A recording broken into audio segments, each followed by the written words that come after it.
예레미야 15장 10절 11절입니다. 어머니 원통합니다. 왜 나를 낳으셨습니까?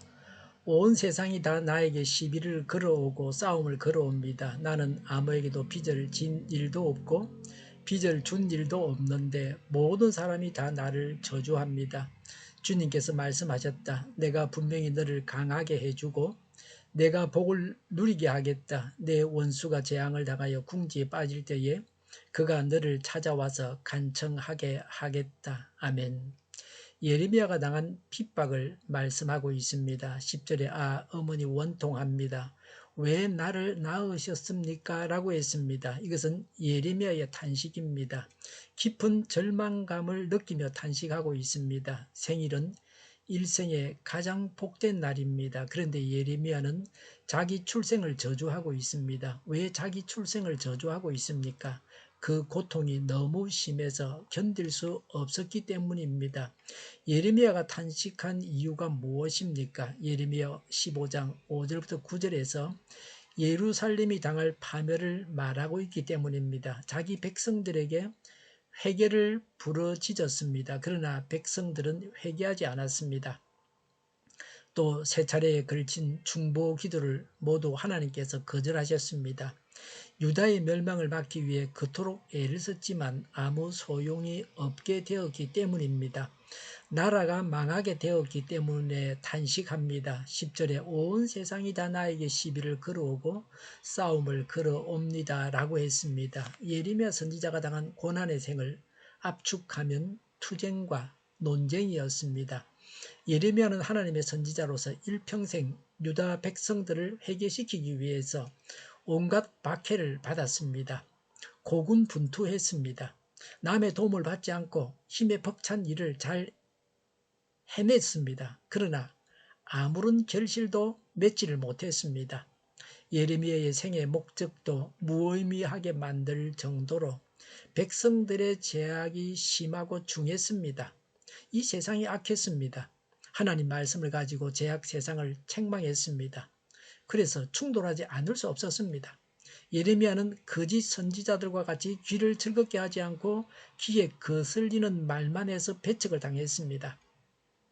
10절에 나는 아무에게도 빚을 진 일도 없고 빚을 준 일도 없는데 모든 사람이 다 나를 저주합니다라고 했습니다. 예레미야 선지자가 성직에 충성했습니다. 이 세상 일이나 돈벌이 하는 일에 관계하지 않았습니다. 예레미야를 저주하는 것은 순전히 신앙 문제였습니다.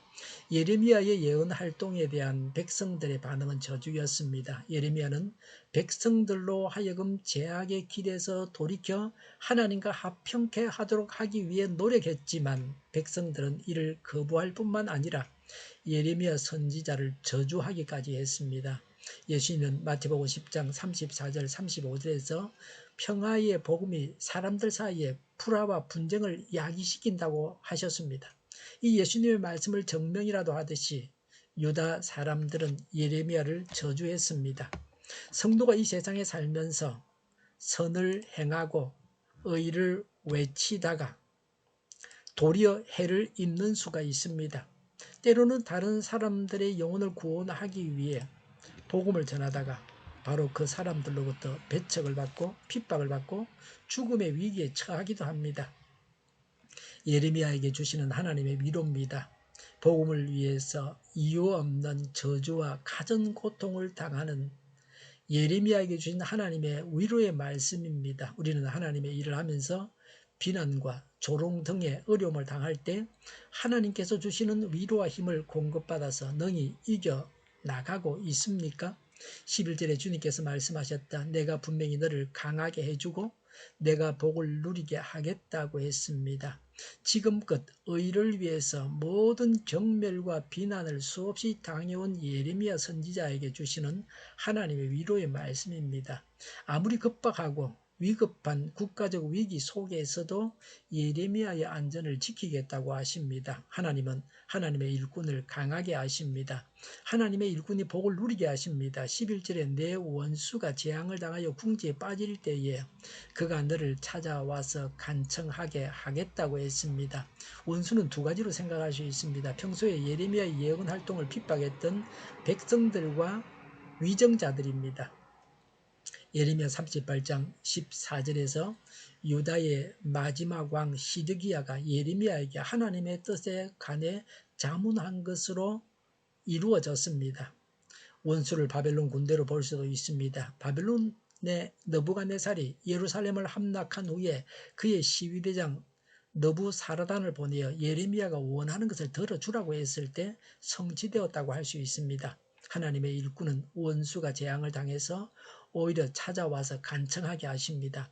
하나님은 모든 일을 주관하셔서 이렇게 되게 하십니다.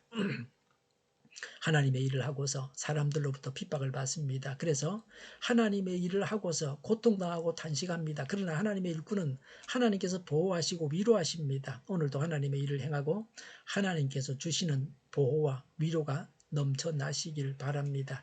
기도하겠습니다. 하나님의 일꾼이 되기를 원합니다. 하나님의 일을 하게 하옵소서. 하나님의 일꾼으로 핍박을 두려워하거나 핍박에 위축되지 않게 하옵소서. 하나님의 일꾼에게 주어지는 보호와 위로가 넘쳐나게 하여 주시옵소서. 정의가 강물처럼 흘러가게 하여 주시옵소서. 교회가 분열되지 않고 하나가 되게 하여 주시옵소서. 약속을 죽이는 강대국은 사라지게 하옵소서. 죄를 인권이라고 하는 모든 정당과 단체와 사람들이 사라지게 하옵소서. 주사파와 공산당과 이적단체들이 사라지게 하옵소서. 악한 언론과 악한 국회의원과 악한 단체들이 사라지게 하옵소서. 하나님을 대적하는 법과 있어서는 안 될 법을 만들지 않게 하옵소서. 있어야 할 법을 폐기하지 않게 하옵소서. 일하는 자들이 정당한 대우를 받게 하옵소서. 놀고 먹는 자가 없게 하여 주시옵소서. 일을 만드는 자가 아니고 일을 하는 자가 되게 하여 주시옵소서. 코로나 치료제를 비싸게 파는 제약회사가 사라지게 하옵소서. 코로나 치료제를 필요로 하는 모든 자가 복용할 수 있게 하옵소서. 백신이 제때 공급되게 하옵소서. 눈먼 지도자, 악한 지도자, 자기 배만 불리는 지도자가 사라지게 하옵소서. 앞을 보고 선한 것을 분별해서 알고 앞길을 제시하고 섬기는 지도자만 있게 하옵소서. 하나님께서 주시는 권세로 섬기는 자가 강해지게 하옵소서. 지도자들과 이 백성들에게 선한 것을 분별할 수 있는 지혜를 주옵소서. 망해야 할 사업들은 망하게 하시고 흥해야 할 사업들은 흥하게 하옵소서. 업무 방해가 없게 하시고 업무에 충실하게 하옵소서. 쓰레기 더미를 뒤지지 말고 성경에서 보물을 찾게 하옵소서. 기도하는 기쁨과 응답받는 기쁨을 누리게 하옵소서. 성도들이 모여서 교제하는 기쁨을 누리게 하옵소서. 우리 동일교회가 만구는 집 하게 하여 주시옵소서. 저희의 간절한 간구에 응답하여 주시옵소서. 예수 이름으로 명하노니 모든 병만은 물러가고 몸의 모든 부분들은 온전하게 될지어다. 신유의 기적을 베푸셔서 지금도 저희의 질병을 고쳐 주시옵소서. 코로나로 신음하는 모든 자들을 고치시고 온전케 하여 주시옵소서. 저희와 교회와 나라의 민족을 불쌍히 여겨 주시옵소서. 모든 악한 것들을 제거하여 주시옵소서. 하나님께서 기뻐하시는 교회와 나라가 되게 하여 주시옵소서. 여건과 야건이 정상화되게 하시며 경제가 나아지고 달러 강세가 꺾이게 하여 주시옵소서. 비가 필요한 곳에 비를 내려 주시옵소서. 비와 태풍 피해가 없게 하여 주시옵소서. 늘 맑은 공기를 마실 수 있게 하여 주시옵소서. 공부하는 학생들에게 지혜를 다셔서 앞서가게 하시며 학교의 영광을 누리게 하여 주시옵소서. 오늘도 하나님 안에서 차고 넘치는 삶, 복된 삶을 살게 하여 주시옵소서. 감사와 찬양을 주님께 돌려드리며 예수님의 이름으로 기도하옵나이다. 아멘.